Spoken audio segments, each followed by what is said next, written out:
We've got strike water heating up, and you know what that means. Time for brew day!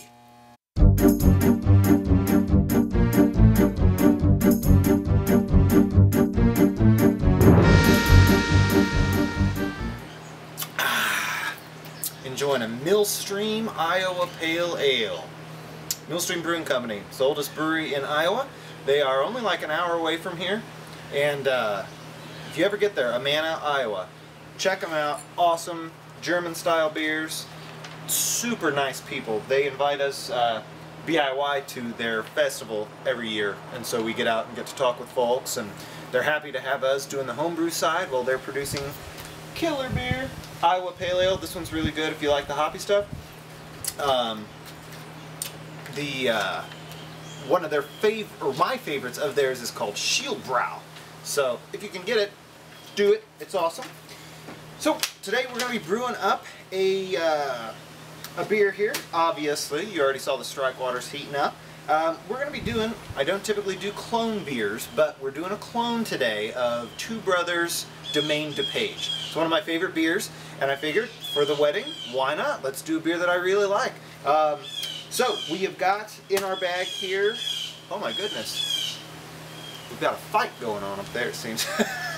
We have got, let's see, 6.75 pounds of Vienna, 5 pounds of Munich, let's see, 10 ounces of Cara wheat, 5 ounces of Cara Munich 1, 5 ounces of Melanoidin.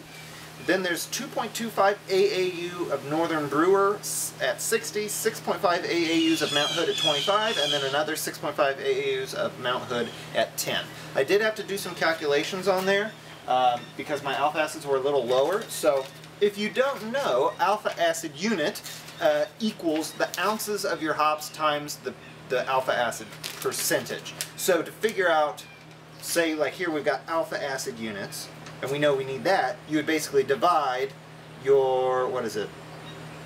You'll divide your alpha acid units by, that you need, by the alpha acids of your hops. So in this instance, we need 2.25 AAUs of Northern Brewer for 60 minutes. These are 7% alpha, so 2.25 divided by 7 is 0.32 ounces. Whereas this recipe was calculated using 9% alpha acids, so they only needed 1/4 of an ounce. So we're going to need a little bit more there, and then I found that I technically need 1.16 ounces of the Mount Hood at each edition, but because it's not a huge, I mean it's a 25 and a 10-minute edition, I'm just going to throw the ounce in, just call it what it is. We'll lose a little bit of IBU in the whole grand scheme, but it's still going to be right within specs. So yeah, and then let's see here. We got Irish Moss going in. I'll use a Whirlflock tablet. And then White Labs WLP 072, their French ale. It's a seasonal. It's only available June and July. So, sorry, you won't be able to do it again until next year. But I got myself 2 vials for this. I cultured one up in a nice big starter like we did in the last beer. And yeah, so without further ado, let's get to brewing this batch. You know, one thing I forgot in our intro there was that, so it's a Two Brothers Brewing Domaine Dupage clone. I am going off of a recipe from the September 2012 edition of BYO magazine. Author is Mark Martin. So I hope this turns out well. I've never done it before, but the only other clone I've done was actually, believe it or not, for an old style, and it turned out really good. So I've got good. I've got a good vibe about this, but I just wanted to give some credit to BYO and Mark Martin, September 2010 edition. You can get this for free on BYO's website. Just do a Google search for Domaine Dupage clone, and it's the first one that pops up. First one that pops up, and I saw it was BYO, so I was like, yep, I know I can trust this. So, okay, so mash tun is in place here. The valve is closed. Please make sure you close that valve. We've got our strike water here up to temp. They recommend using or doing a single-step infusion mash using 4 1/4 gallons of water. Heat it up to 170. In it goes. The concept for doing 170 is so that way you can just sit and stir the mash until it gets down to the target mash temp of 152. So because we're using plenty of water here, this is 1 tablespoon. This is the 5-2 stabilizer. It is 1 tablespoon per 5 gallons. So I'm going to do just shy of just shy of a full tablespoon. You can see that, a little bit of room, and it goes. Buffer salts, you don't have to worry about it. It does its magic. Look, see, it is magical. Oh, that's beautiful. I don't even know what.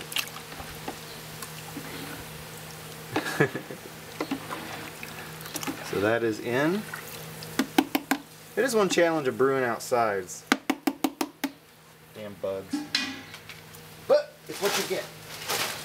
Okay, so our grain milled here. If you saw my previous video, then you will be you will have already seen how we milled the grains here. At BYI I did or BIY, jeez, even I mess it up. I did a video on how our grain mill works. So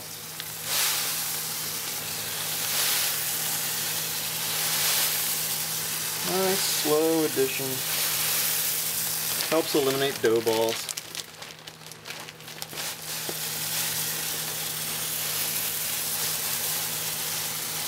I've never brewed with just Vienna and Munich malt, so this will be interesting. This is a bit of a departure. Whoop.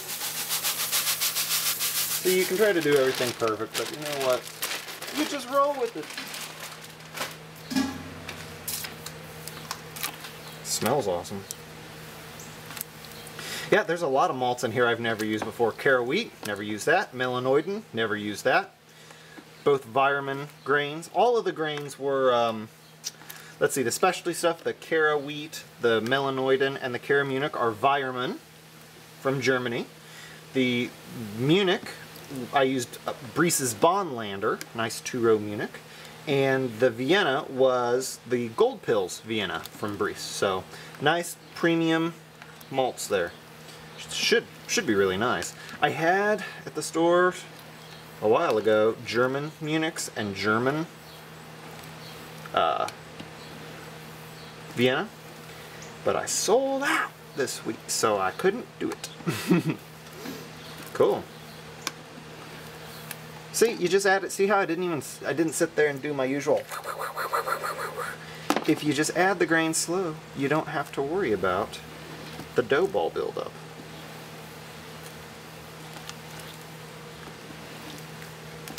Okay, oh, there it is. It's like time to grab the thermometer. See how we're doing here. Let me just double check the recipe here. I've got it just behind the screen, or not the screen, the lid. Behind the screen, I've got all the magic. Yeah, 152 degrees for 60 minutes. And I have had all the grains and stuff inside in our basement. We've had the AC cranked. The last 2 days have been hot as hell, but today is just perfect. It's like mid-70s. Humidity's down. Look at that. 152, exactly. I'm not messing with you guys. Look at that. Look at that. I'm going to zoom in. Look at that. Look at that. 152. Exactly. Cool. We will now set our iPhone for 1 hour. Oh my gosh, all kinds of notifications. Okay, not stopwatch, timer. I only use the timer on this for brewing, so 1 hour. We'll see you then. Okay, so I just pulled a sample here. It is time to do our test. Little iodine test. So let's see here. Oh, see that? Beautiful. See how it's not turning black? That's what you're looking for, that nice, what is it, rich, red, reddish brown. Looks good. Yeah. Perfection. Okay, we've got our sparge water heating up, so we are going to move the camera now. Okay, so this is from our mash tun here. Time to do our Vorlauf. So get a little bit of liquid flowing here. get that grain bed collapsed, and then it'll be time to drain it off into the kettle. Of course, replacing this liquid in our mash tun.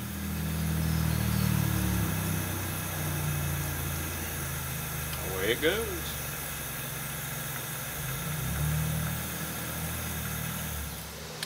Okay, so now time to put our Vorloff back into the top of the tun here. We're going to do this 3 or 4 times, and then we'll drain the whole tun into the boil kettle. So we finished our Vorloff. Now it's time to drain off the mash tun. Away it goes. Once we get to the bottom of this drain, or the end of the drain on this one, I'll fire up, it's sitting on the propane burner, I'm sure you can see the gas hose running out the side there, and we'll start heating this up while we do our sparge. So we will see you once we fill this up, basically.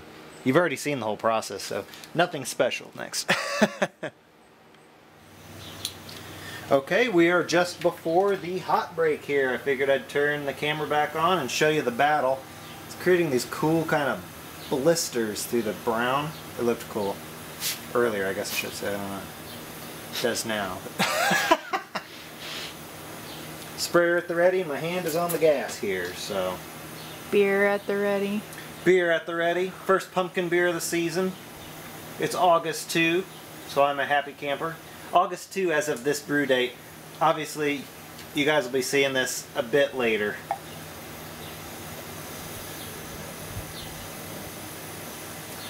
I have to edit it and everything.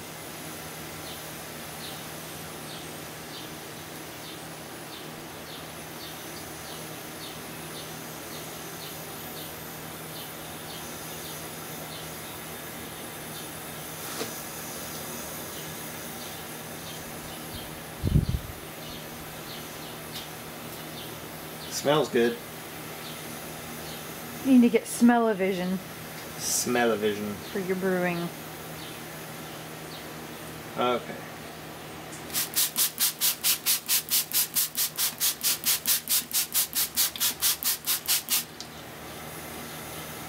I'm blasting it with heat again, clearly.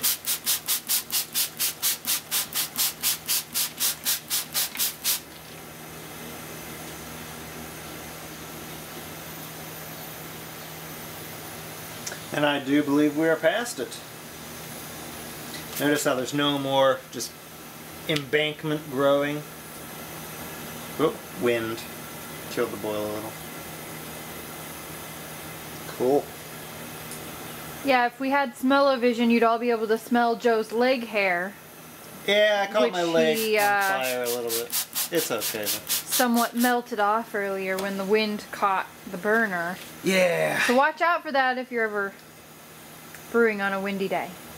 Wayward heat blasts. I don't know, it's with that leg hair, so it doesn't look weird, so. Most of it's still Most there. of it's still there. He's lost all his knuckle hair to grilling, too. Yeah.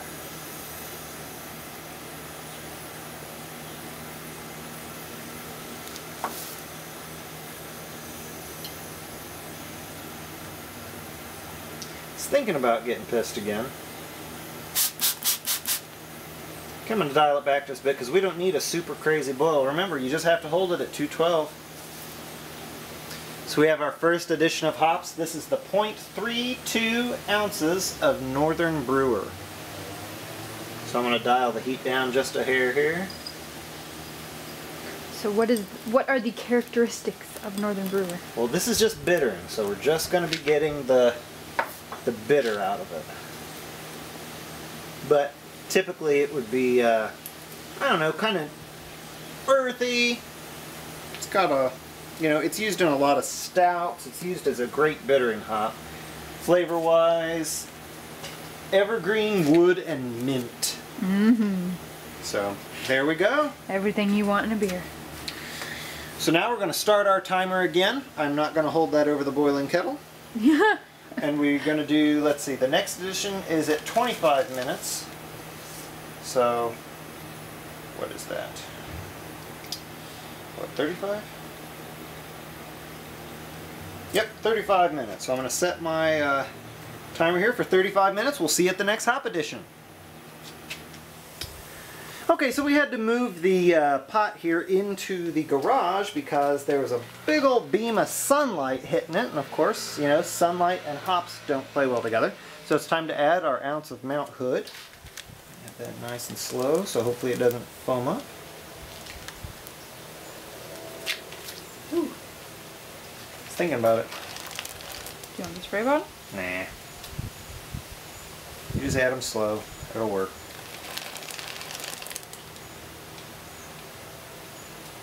This is where having that 10-gallon pot is handy. It's an 8-gallon if anyone is wondering after that comment.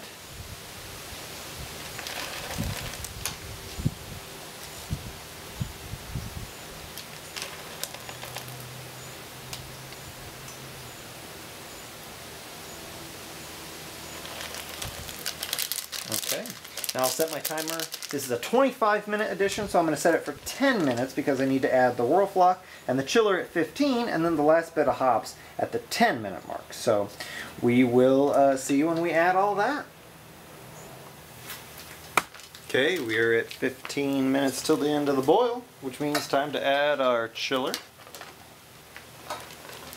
Put these hoses over here so they don't melt like they've done in the past. And our Whirlflock tablet.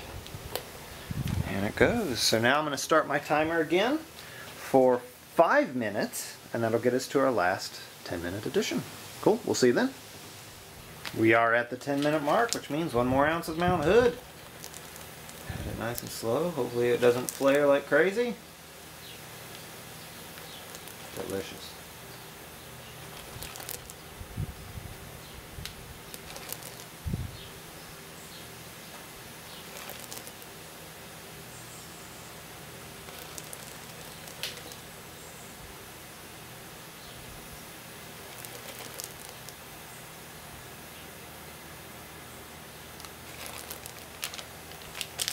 Cool.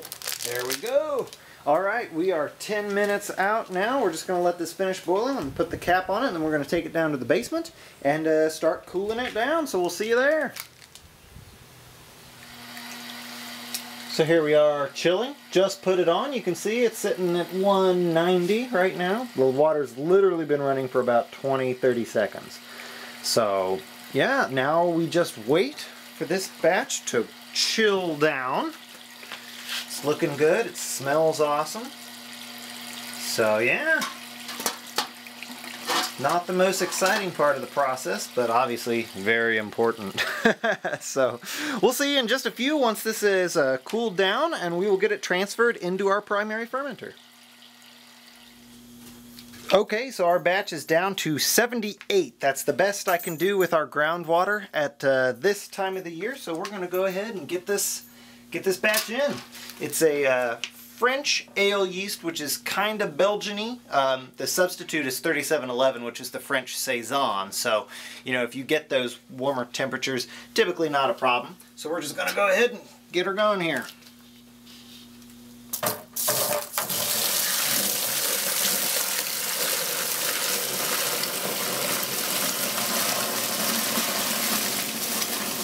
Nice color, huh?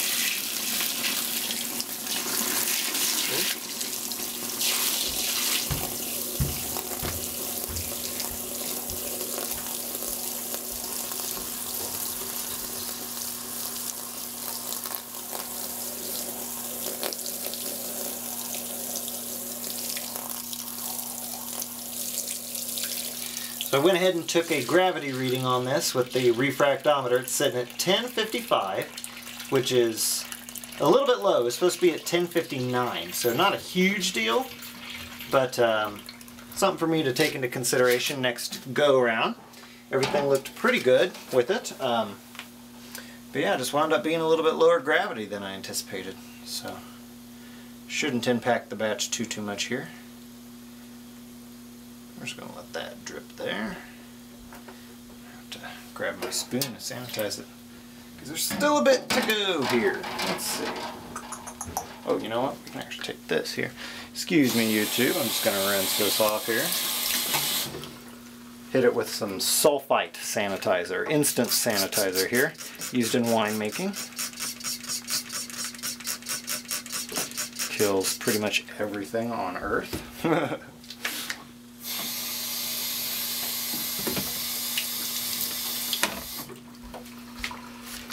Okay.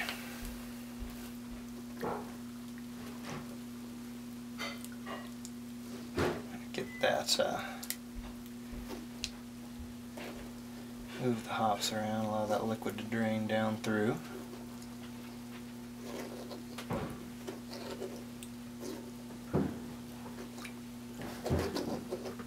So yeah, I think that what may have caused the little bit lower gravity would have been the sparge. I did kind of rush the second sparge. I did a two-part.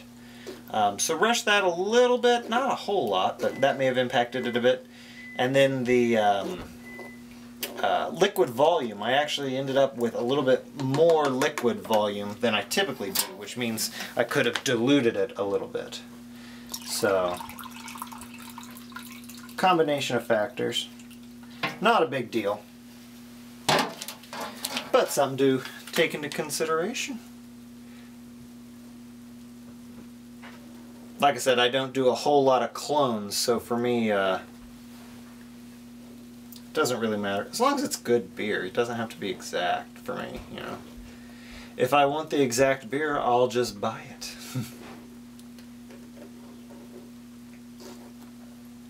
Yeah, I can see we're already sitting at like the 5-gallon mark here, so.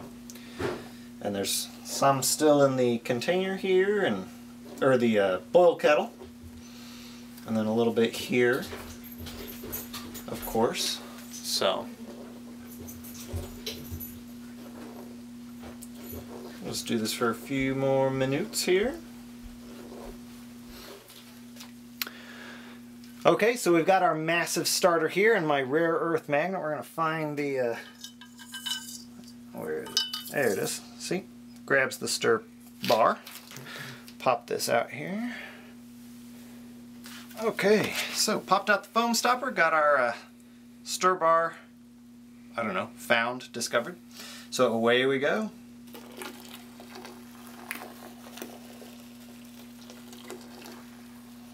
Lots of yeast.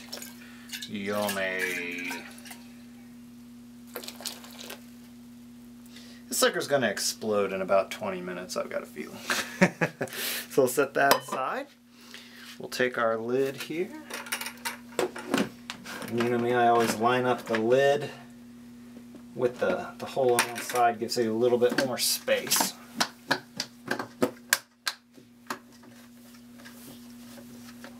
Man, that yeast has such a unique smell to it. I like it. Cool. So we're going to take our airlock, go ahead and pop it in place here. But I'm not going to put water in it because I'm going to pick the bucket up and head to our fermentation chamber. So we'll see you over there. Okay, so it's in the chamber here. We're just going to take, so I've got a heat wrap. We'll go ahead and pop that on. Actually, I'm going to rotate it just a little bit. So I've got my stick-on thermometer here. So here's the probe to the thermostat. And I just take a piece of foam and just tape it. I do have a thermal well for when I use my carboys, but this works great for the bucket, so I'll just place that like so. Pop those in there. Okay, so that's pretty much set. Now I've got some sanitizer here I'm going to put into the airlock, which is right back here. You probably can't see that one, but trust me, it's there. What else would I be pouring sanitizer into? Okay. And that is that. So now we'll just seal it up here. Get it chilling. And let's see. The thermostat on the wall is sitting at 74, which is good. We're shooting for a fermentation temperature of 68 degrees on this one. So yeah, here within probably the next, I don't know, about 15-20 minutes it's going to finish dropping that all the way down. And then if it drops down too low, the heater will kick on and it'll, you know, equalize on that 68 degrees. So Yeah, there we go. Thanks for watching YouTube. And yeah, if you've got any questions about this or any, if you've ever tried the Domaine Dupage clone, feel free to leave comments down below. Click like, subscribe to the channel if you're new to it. And yeah, we will be seeing this one later on. Again, this is this is number 2 of 3 batches we're doing for the wedding. So yeah, it'll be we've got like 5 weeks or so until the actual wedding, so you'll probably be seeing this video like during the wedding. So and hopefully we'll have a little bit left to do some taste tests on. So without further ado, acid sanitizer. We'll see you later, YouTube. Cheers! 17!